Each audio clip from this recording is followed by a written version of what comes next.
Hey everyone, Credit Shifu here, and there is a new credit card coming out, rumored to be coming out in April. Details have been leaked of a new Barclaycard. In fact, Barclaycard is just being rebranded as simply Barclays, so it's called the Barclays Arrival Premier Card. I've got an article about it up on thecreditshifu.com.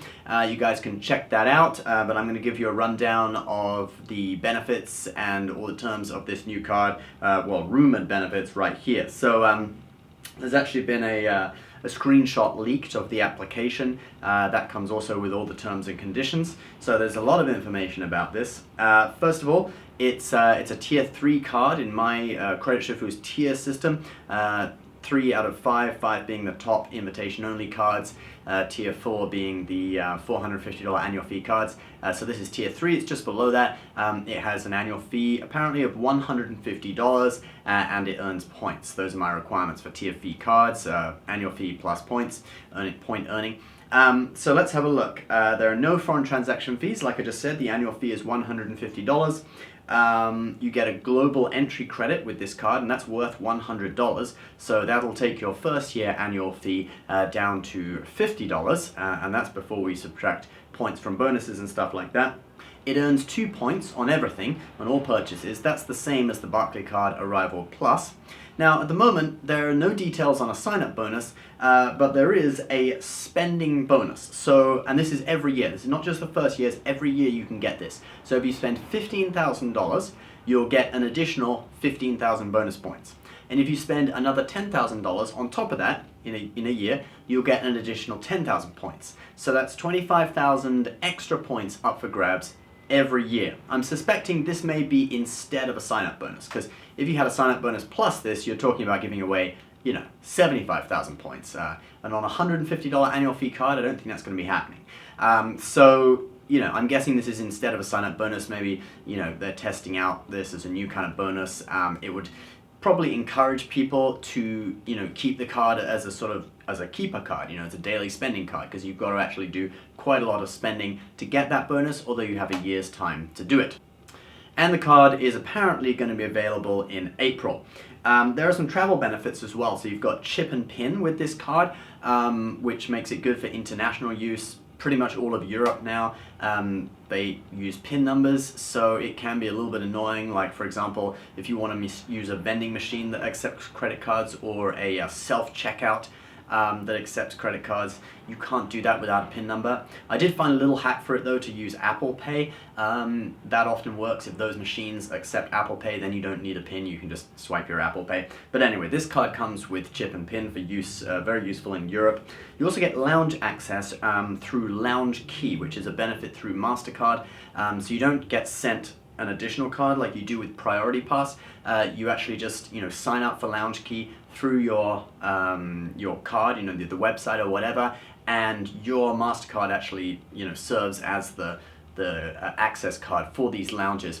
However, on a $150 year annual fee card, I don't think it's going to be sort of unlimited access like with Priority Pass from the Sapphire Reserve, Amex Platinum, etc.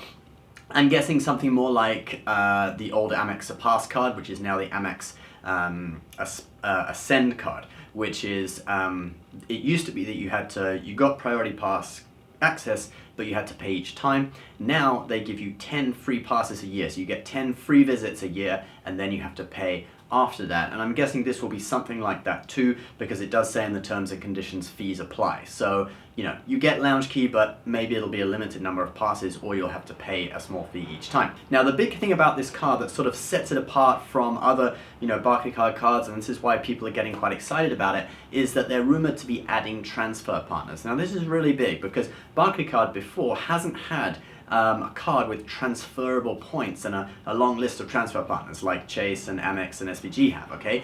It just has, they have co-branded cards, so they issue the JetBlue card, for example, where you can earn points for that one airline. But now they are rumored to be having a list of transfer partners. If you look at the terms and conditions of the card, it does talk about transfer partners, although it doesn't name which ones they are. Frequent Miler, it's a website, a travel website. They apparently had they got some leaked information about who these transfer partners would be. So they're saying it's going to be American Airlines, Frontier Airlines, Hawaiian Airlines, Lufthansa, JetBlue. So those are the airlines, and then also Wyndham Hotels and Choice Hotels. Now, JetBlue makes sense because there's already a Barclaycard card issued, co-branded with JetBlue. Out of the other ones, the most exciting is probably American Airlines. That's a One World partner, so you can use their points, on British Airways, on Cathay Pacific, on many other of the One World airlines. And then also with the hotels, you got Wyndham and Choice Hotels. Wyndham is quite exciting because their hotel awards are priced at $15. 15,000 points. $15, that'd be great, right? 15,000 points flat rate. So you remember that we reviewed Microtel by Wyndham a while ago. Not a particularly high-class hotel. That would be 15,000 points. But if you wanted to stay at somewhere like this, that would also be 15,000 points. The same price. It's just a flat rate. So if you want to, transfer the points to Wyndham and then book all their, highest level hotels, that's a real bargain. Hopefully that won't change soon. Now for my final conclusion, I think this does really look like a very solid card. It will be coming out in April, apparently, or at least unveiled to the public in April. The one big question for me though is what is the transfer ratio for the transfer partners? Because if you're earning 2 points on all purchases, and then you can transfer over at 1-to-1 ratio to transfer partners, that 25,000 points that you get on the spending bonus will be accompanied by 50,000 points because you had to spend $25,000 to get the bonus, and it's 2x per dollar, right? So in total, you're going to have 75,000 points. That would be enough for a one-way business class ticket to Europe, and most probably premium economy on the way back, just like what I did this Christmas on British Airways. It was business class on the way and premium economy on the way back for 75,000 points. And you could get that every year if you're willing to put $25,000 in spending on the card. So I really hope the transfer ratio is 1-to-1.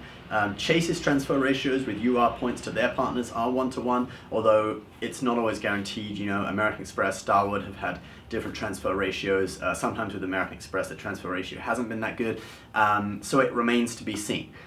With earning 2 points and everything, I am a little bit suspicious that the transfer ratio might not be 1-to-1.